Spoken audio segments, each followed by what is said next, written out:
yang sudah saya lakukan pada saat periode 2014-2019 sudah banyak.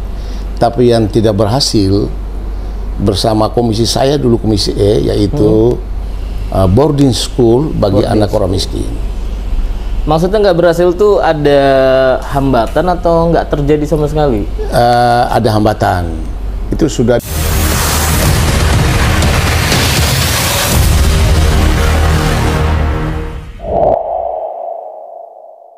Oke, teman-teman Norkid semuanya kembali hadir. Gimana kabarnya? Mudah-mudahan sehat ya. Kali ini masih dengan segmen utama teman-teman, ruang temu anak muda Nusantara. Senang banget gue, antusias para senior kita, para wakil kita sampai hari ini terus berdatangan untuk berdialog, berdiskusi, membahas seluruh rangkaian acara mereka di kontestasi ini atau tentang masyarakat. Nah, kali ini gue bersama dengan salah satu tokoh yang menurut gue di Cikoding ini udah bener-bener familiar ya, bukan hanya tentang namanya tapi tentang dampaknya. Tapi gue pengen ngasih temen-temen langsung dari mulutnya beliau. Nah, lu pasti bertanya-tanya atau udah nggak asing, kita kasih kesempatan nanti abang dan kita untuk kenalan. Selamat siang Bang Haji. Sehat? Sehat-sehat selalu. Alhamdulillah. Gimana, sehat Bang Haji? Sehat. Kalau lihat auranya nih, aura-aura positif banget ya teman-teman, energinya tuh kena banget nih. Gue sesemangat ini hari ini teman-teman. Nah, Bang Haji, biasa kita tuh kenalan secara umum atau secara singkat atau secara personal, atau boleh dikenalin hal-hal yang orang-orang belum tahu terkait Bang Haji atau terkait kontestasi hari ini. Jadi mohon izin disapa dulu nih Bang Haji, teman-teman Norkid atau teman-teman masyarakat se-Cikoding nih Bang Haji. Baik. Assalamualaikum warahmatullahi wabarakatuh. Waalaikumsalam warahmatullahi wabarakatuh. Bagi masyarakat Cikoding, Jakarta Utara dan khusus DKI Jakarta yang sama-sama saya hormati, nama saya Ramli Haji Muhammad, tinggal di pelosok Jakarta yaitu Cilincing, Jakarta Utara, tepatnya di RW 5 RT 3 depan asrama Brimob. Saya pikir itu aja yang saya ingin sampaikan. Luar biasa kawan-kawan. Lagi-lagi kita ketemu Akamsi ya. Kalau anak muda bilang Akamsi nih, anak kampung sini nih. Jadi Ori Cilincing ya. Yeah. Ori Cilincing nih. Kelapa Dua teman-teman. Kalau teman-teman tahu tuh itu Cilincing agak ke depan lah ya, belum agak ke dalam tuh ya, Bang Haji ya. Namanya unik, ada Ramli Haji, tapi gelarnya udah Haji beneran kan? Yeah. Bukan fake ya Bang Haji? Bukan, kakeknya itu Haji Muhammad. Oh, kakeknya Haji. Jadi Haji itu nama juga, gelar juga punya, paket komplit. Nah, Bang Haji, untuk kita mulai rangkaian diskusi ini nih Bang Haji, banyak sekali nih pertanyaan yang udah dititip oleh teman-teman ya. Mungkin nggak semuanya mewakili, tapi mudah-mudahan secara garis besar ini bisa menjawab rasa penasaran teman-teman, karena hari ini banyak sekali baliho, hari ini banyak sekali nama-nama bermunculan, tapi jarang sekali kita kenal lebih dekat. Nah, sebelumnya saya terima kasih Bang Haji udah mau hadir di podcast kita untuk berdiskusi tentang masyarakat kita, wilayah kita, atau tentang bagaimana negara kita hari ini. Nah, kita punya beberapa challenge nih Bang Haji. Bang Haji boleh pilih pertanyaannya berdasarkan angka atau langsung saya kasih pertanyaan nih Bang Haji. Langsung aja, wes ditantang nih kita nih teman-teman. Ini dia nih yang menarik Bang Haji. Ini periode berapa nih sebelumnya Bang Haji? Saya mau periode kedua. Saya baru satu kali. Oh, baru satu kali. Diberikan kesempatan sama Allah baru satu kali. Baru satu kali. Berarti ini maju lagi untuk? Ya, tahun kemarin, periode kemarin saya nggak jadi. Oh, tahun kemarin belum ya? Allah belum izinkan. Siap. Berarti tahun ini mudah-mudahan dapat restu ya. Amin. Nah, langsung aja nih Bang Haji, ada pertanyaan yang sangat utama lah ya untuk kita awal, yaitu tentang gagasan. Bang Haji, apa gagasan untuk masyarakat Cikoding terkait majunya Bang Haji yang berarti yang ketiga kan untuk DPRD nih Bang Haji? Boleh di-share sedikit Bang Haji? Ya. Yang pertama, gagasan itu banyak ya. Banyak. Yang sudah saya lakukan pada saat periode 2014-2019 sudah banyak. Tapi yang tidak berhasil bersama komisi saya dulu, komisi E, yaitu boarding school bagi anak orang miskin. Maksudnya nggak berhasil tuh ada hambatan atau nggak terjadi sama sekali? Ada hambatan. Itu sudah disetujui sama Pemprov pada saat itu, tapi di lapangan ternyata tempatnya belum dapat. Boarding school orang miskin. Kita tahu boarding school adalah sekolah berasrama. Tapi yang terjadi boarding school itu ditempati sama anak-anak orang kaya. Oke. Ya, anak orang miskin jarang sekali diberi kesempatan. Maka teman-teman saya di komisi E itu kita tour kemana-mana, ya, untuk mencari tahu boarding school orang miskin kayak apa. Karena orang miskin, anak-anak kita orang miskin itu kalau diberi kesempatan yang sama, kita memberi hayalan dia, memberi mimpi dia bisa jadi camat, wali kota, gubernur, menteri, dan presiden jika diberi kesempatan yang sama. Tapi ternyata mereka tidak punya kesempatan. Yang pertama, anak orang miskin waktu belajar tidak ada. Dia sibuk dengan mencari bantu orang tua buat cari duit. Setelah itu makan makanan tidak bergizi. Oke. Ini kita perlu catat ini, tidak bergizi. Yang berikutnya, buku tidak ada. Mau belajar pakai apa? Pakai koran. Oke, itu 2014 ya. Ya, itu kita punya usaha tuh. Bukannya udah ada beberapa bantuan resmi dari Pemprov, Bang Haji? Ada boarding school, ada di Ciracas kurang lebih, boarding school Husni Tamrin ya. Tapi itu satu di Jakarta ya. Tapi itu coba kita cek, hanya 4 orang tuh anak orang miskin. Itu miskin menengah ke atas. Itu 4? Iya, 4 orang, yang lain tidak ada. Yang bener-bener mutlak miskin itu? Yang saya mau tuh miskin minimal ke tengah ke bawah. Ya, menengah ke bawah. Jadi anak orang miskin, kita memberi hayalan dia, memberi mimpi dia.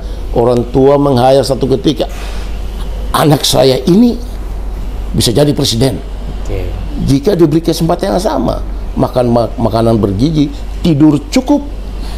Karena di asrama apa semua dapat yang sama, waktu belajarnya juga sama, ya, fasilitas semua sama, mendukung lah.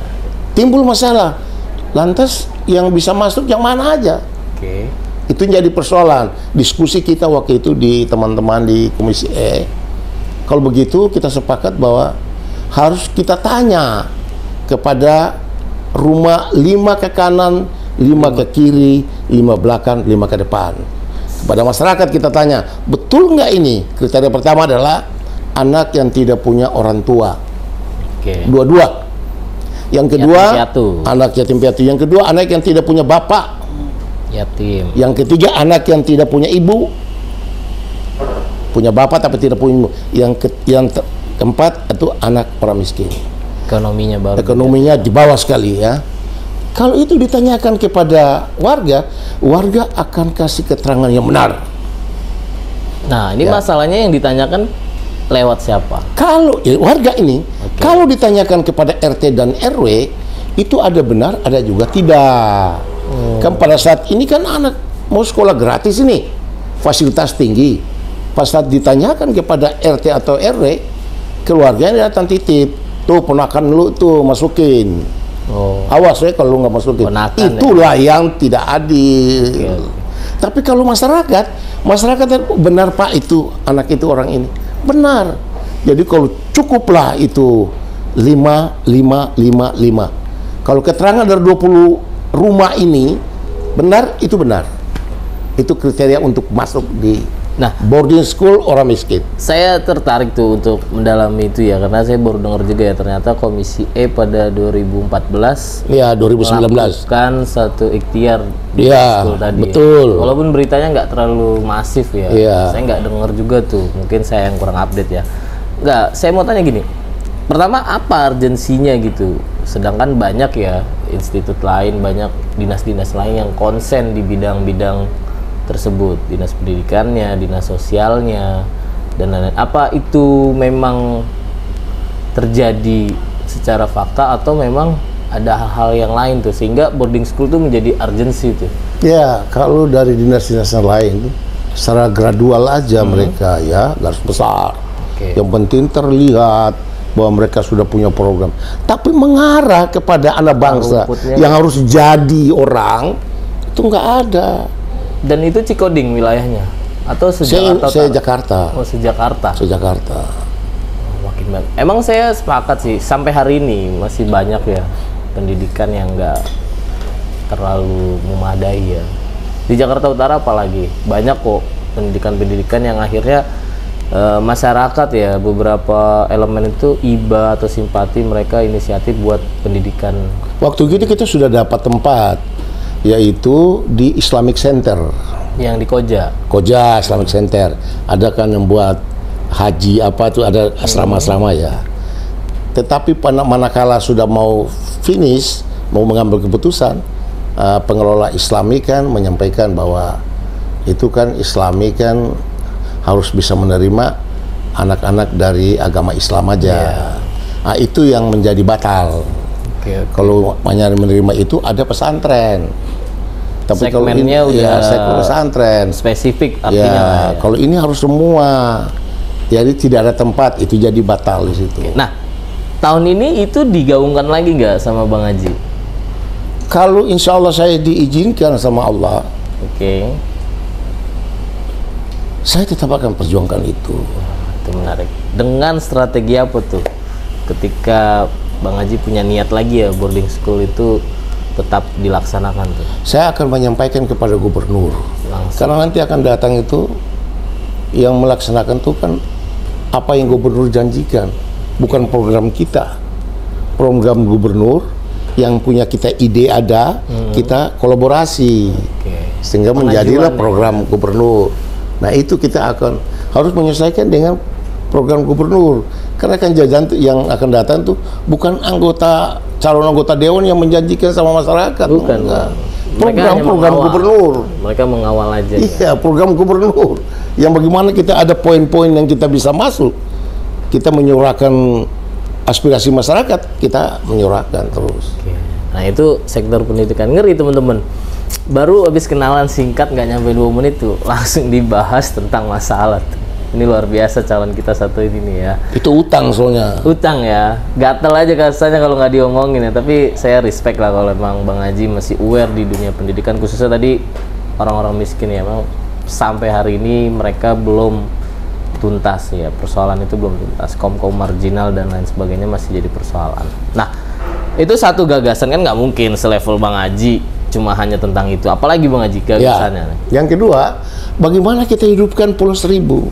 Pulau Seribu. Ya. Dihidupkan dalam arti apa? Destinasi yang kita harus hidupkan. Yang pertama adalah transportasi.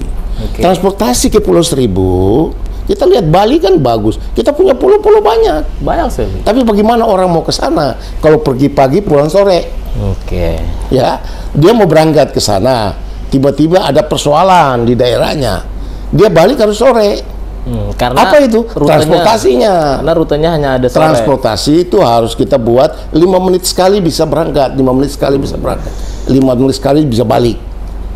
Tapi tarifnya dimurahin apa? Harus dimurahin. Ini sebenarnya ya dari DKI Jakarta Pemprov ini belum serius memajukan Pulau Seribu. Yang tahun ini apa yang tahun lalu? Dari dulu sampai sekarang. Dari dulu sekarang. Nggak serius. Pulau Seribu ya? Iya. Waduh. Nggak serius. Kalau mau serius, buat apa orang Jakarta itu kemana-mana? Iya. Kita punya pulau banyak kok. Pulau banyak. Dengan kalau transportasi ke sana lancar, pengusaha pasti buat. Kotek-kotek di sana pasti dibuat, yang bagus-bagus. Sekarang sih kayaknya udah mulai ya beberapa unsur-unsur ya yang udah mulai menanam entah itu saham, entah itu apa ya. Saya udah lihat sih, udah agak bagus lah dibanding tahun-tahun berikutnya. Ya, tapi jarang orang mau ke sana. Iya, memang transportasi menjadi persoalan. Nah, itu kuncinya. Pelabuhannya udah oke sekarang. Kalau mau itu kuncinya, pelabuhan oke kayak apa.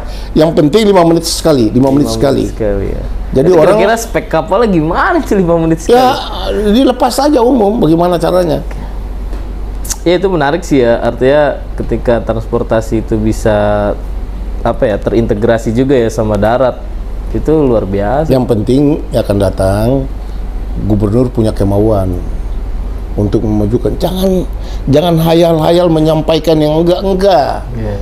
Yang real aja. Real. Kalau mau Yang maju benar-benar kita majuin. Jakarta. Ya nanti Bang Haji lah yang teriak, kan tugasnya Bang Haji itu. Pak Gubernur, jangan terlalu jauh programnya, ini deket. Deket-deket aja. Kita titipnya sama Bang Haji kan. Memang gubernur kan kadang-kadang saking banyak yang dikerjakan, belum lagi program dari atas. Emang suka lupa kadang-kadang Bang Haji. Emang tugas memang kalau kita ini yang berat-berat itu kelihatan. Itu tarik diri. Nah, itu tadi program transportasi untuk menuju Pulau Seribu. Saya sepakat sekali sih, memang itu harus segera ya. Jadi teman-teman, apalagi kaum muda sekarang udah saking banyak populasinya ya. Mereka tuh bakal setiap hari itu nggak ada kerjaan, gabut, karena 5 menit sekali kan enak tuh ya kan. Pacaran juga enak tuh ke pulau tuh. Itu sih brilian sih menurut saya Bang Haji. Nah, itu transportasi. Saya mau nyinggung yang di sini nih. Lanjutkan perobatan gratis bersama Ramli Center. Maksudnya apa nih? Kita udah ada BPJS, kita udah punya posyandu, kita punya apa? Ini maksudnya gimana nih Bang Haji? Tolong dijelasin biar teman-teman tahu nih. Pengobatan gratis ya. Sekarang kayak lansia, semua juga ada pengobatan. Ada. Lansia tuh cek per bulan sekali dicek. Tapi setelah itu dikasih resep, suruh ambil obat. Mereka itu orang-orang tua, jadi mau ngambil obat itu ngantri lama nggak jarang. Jadi kita lakukan perobatan gratis, langsung kita kasih obat di situ. Disamperin, atau iya, mereka tetap yang datang ke kita? Kita datang satu tempat di mana RW mana kita lakukan pengobatan gratis. Ya udah, langsung kita tempatkan situ. Langsung kasih obat juga di situ. Jadinya nyamperin ya. Yang hari sakit siapa gitu. Sakit, jadi kepada orang yang sakit, bukan kepada lansia. Kalau lansia itu ada juga lansia yang sehat-sehat, ya buat apa? Tapi bagi orang yang sakit. Nah, kalau saya lakukan tuh satu RW 150. Kebetulan saya punya anak dokter 3. Oke. Jadi saya kasih sekolah dia dokter supaya dia nanti bantu orang. Jangan setelah sudah jadi dokter cari uang lupa bantu orang. Jadi saya suruh ikut biar dia ingat, di kepala tuh ingat bantu orang. Nah, itu sakitnya sakit yang seperti apa yang gratis? Kadang kan BPJS saja kan terbatas tuh, beberapa penyakit atau penyebab nggak semuanya di cover tuh Bang Haji. Ya, nah, ini jenisnya punya Bang Haji ini yang seperti apa nih? Ya, penyakit-penyakit biasa aja. Sama saya bawa juga, saya punya anak yang spesialis bedah. Jadi saya minta masyarakat berkonsultasi lah. Datang konsultasi tentang dengkul. Dengkul? Karena orang banyak sekarang yang kena dengkul, jalan terganggu. Masa? Akhirnya sholatnya susah. Banyak. Kalau muda-muda ini belum kerasa nih. Adik-adik muda-muda belum kerasa. Coba 60-70 tahun ke atas, mulai dengkulnya kena. Itu maksudnya dengkulnya itu dia kenapa itu keropos? Saya baru tahu. Iya, nggak tahu. Pokoknya udah 70 tahun ke atas mulai jalan susah. Akhirnya dia ke masjid terganggu. Laki-laki itu kan harus sholatnya di masjid. Harus itu. Nah, makanya bawa dokter spesialis bedah supaya kita punya saudara-saudara kita, orang tua kita konsul, nanya harus jaga bagaimana. Nah, itu yang kurang dari kita ya. Rata-rata dokter itu menyembuhkan, tapi nggak ada yang istilahnya apa mewaspadai atau antisipasi lebih awal. Ya, antisipasi tuh.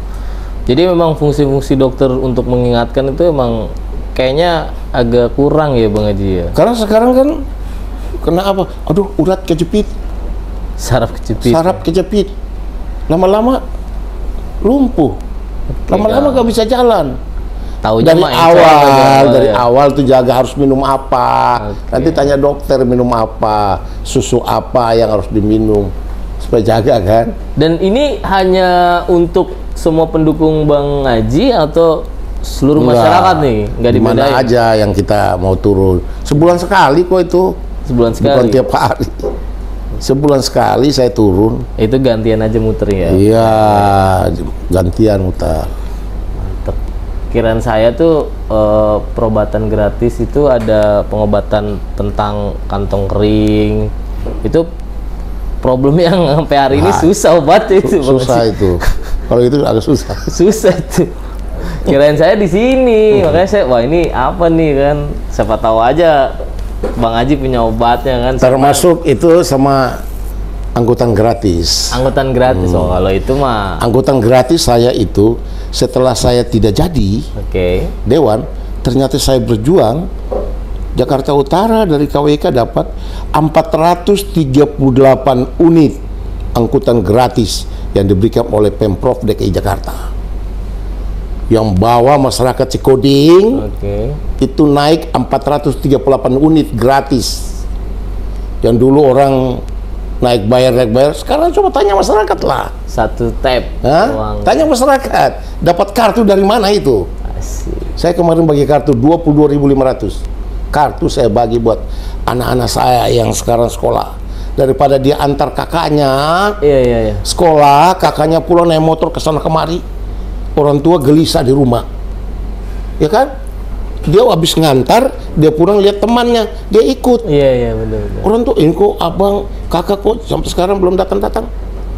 Itu yang jadi berbahaya. Tapi kalau saya udah kasih kartu, naik duduk pulang, gak ada masalah. Itu gratisnya sepanjang masa atau ada batasnya tuh? Selama Pemprov izinkan gratis sepanjang masa. Sepanjang masa. Untuk Jaklingko. Jaklingko ya. Tetapi kalau naik LRT, MRT, kereta, busway, itu harus diisi bayar. Diisi ya. Sementara program dulu itu kan OKOC ya. OKOC ya. Itu program yang mereka sampaikan dulu Pemprov itu 3 jam 5.000, itu program sebenarnya. Jadi naik dari Cilincing, pada saat naik ke tak 5.000 kepotong. Itu perjalanan selama 3 jam. 3 jam. Lewat 3 jam kena cas lagi. Cas lagi. Jadi kalau dia keliling Jakarta belum 3 jam, ya belum.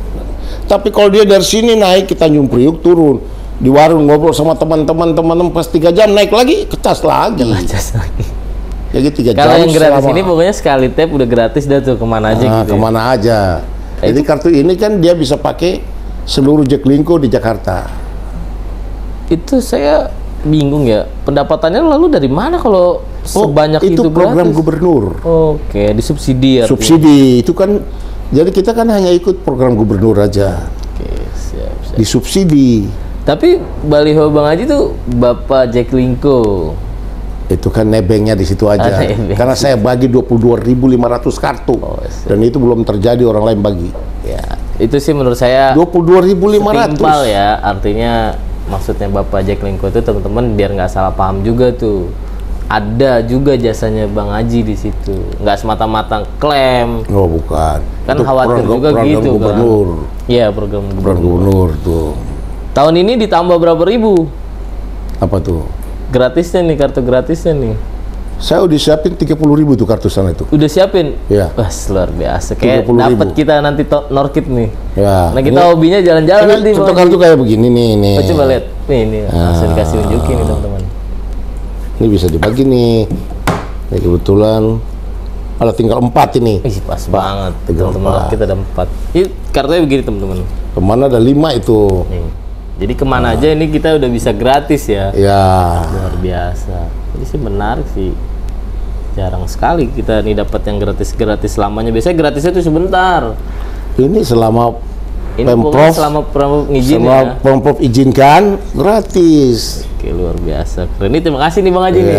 Dapat nih, belum apa udah dapat kartu nih. Karena program Pemprov itu di Jakarta nanti semua ditutupi oleh angkutan gratis. Menjamin rakyat Jakarta itu dia harus tinggalin angkutan pribadinya, dia naik dengan tepat waktu. Makanya ada SPM buat para pramudi ini.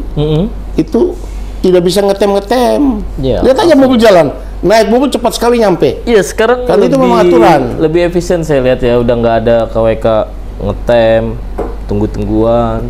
karena dia udah terjamin pendapatannya. Kalau dulu kan dia kejar-kejaran Iya. harus dengan itu Bang Kalau Haji. sekarang enggak. Kalau sekarang bahkan kalau Harus perlu dia sopan. kosong ngebut terus kali ya. Nggak bisa. Oh nggak bisa. Kan ada speednya. Oh langsung ke Sekian depan. harus berapa kilometer per jam. Jadi pada saat dia lebih, kena teguran dari Transjakarta. Oh. Langsung kena bea, kena bea. Bea itu apa? Bea SP, itu KSP gitu. ini denda. Denda. Denda 25.000, 50.000. Ini ada bus stop. Dia lewat aja, nggak bisa kena bea. oke. Kena denda dia. Nah itu menarik ya. Jadi Nah, cuma sekarang masyarakat kadang-kadang salah pikir, ya salah paham. Jadi kalau dia bawa anak, bawa cucu, dia berdiri di tempat yang biasa karena naik mobil-mobil reguler. oke. Stop, mobil nggak berhenti. Telepon saya, Pak Haji, ini saya tahan mobil kok nggak berhenti. Mobil itu nggak bisa berhenti kalau nggak ada tempat pemberhentian. Nggak bisa sembarang. Nggak bisa. Oh, Kalau dia berhenti, dia didenda. Kalau dia berhenti, teman di belakang foto, langsung kirim, denda dia. Lah kalau tempat pemberhentiannya jauh-jauh Bang Ada. Haji. Oh iya, memang itu Itu aturannya. persoalan itu Bang Haji. Ya itu aturannya. Kita di Gang Senggol, tempat pemberhentiannya masih 100 meter. Ya harus jalan. Waduh. Nanti kalau sudah anggaran keluar dari Dishub, kita laporkan ke Dishub, tempat mana orang tempat kumpul, Dishub pasang-pasang. Ya, saya rasa bukan tempat orang berkumpul, di mana keluar gang. Nah, disitulah keluar gang langsung jalan raya nih. Ya di situ tempat bis menurut saya Tergantung nanti Dishub punya anggaran. Kan itu tidak mau pasang sembarangan kan. sih. Iya juga sih. Nah, harus ada anggaran. Ya, minimal nanti sampein. Ya, iya itu nanti akan kita sampaikan ke Dishub. Itu dia. Nah, itu menarik Bang Haji. Kalau soal Jack Linko, saya rasa Haji Ramli ya, teman-teman udah clear ya. Semua mengamini kinerjanya, jasanya. Nah, tapi ada hal yang jarang kita tanyakan atau jarang kita tahu dari Bang Haji Ramli yang sekarang mau kita tanya ini, Bang. Boleh ya, kita agak naik sedikit Ya, nih. boleh. Pertanyaannya nih, Bang. Ini sebenarnya sederhana sih, cuma berkaitan sama apa niat Bang Haji, apa tujuan Bang Haji nanti. Nah, yang paling pertama nih, Bang ya. Kenapa nih masyarakat tuh harus memilih DPRD dengan banyaknya pilihan ya? Atau kenapa masyarakat tuh harus pilih Bang Haji? Ini berkaitan semua. Jadi